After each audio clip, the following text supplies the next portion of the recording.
This is part 2 of the series. If India is buying discounted Russian oil, then why are Indians still paying expensive petrol prices? Sounds logical, right? क्योंकि cheap oil आ रहा है तो petrol भी cheap होना चाहिए.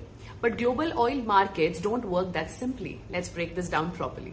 Since the Ukraine war, India massively increased Russian oil imports. In 2026, India was importing roughly 1.8 to 2 million barrels per day from Russia.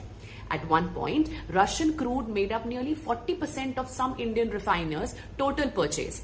And yes, India did get discounts. Sometimes $8, sometimes 10, even $15 cheaper per barrel than global benchmarks. So now the obvious question is, why isn't petrol becoming cheap too?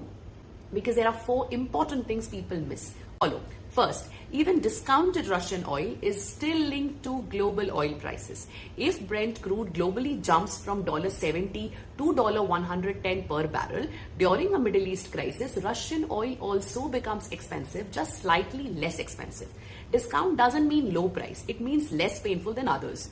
Second, oil is bought globally in US dollars, and during the 2026 oil shock, the Indian rupee weakened sharply, nearing $97 per dollar. Meaning, even if India got discounted crude, India still paid much more in rupee terms because the dollar itself became expensive. Third, India imports crude oil, not petrol.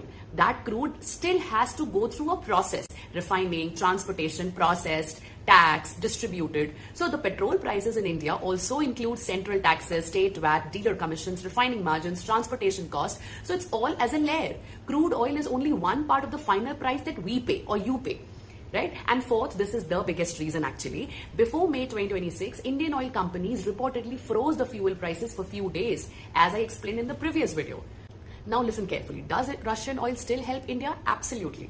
Without discounted Russian oil, India's fuel crisis could have been far worse. Higher inflation, bigger trade deficits, even more pressure on rupee. So Russian oil helped reduce the damage. It did not erase the global shock. Russian oil didn't make India immune to the crisis. It simply made the crisis survivable. Follow for more such geopolitical updates and subscribe on YouTube.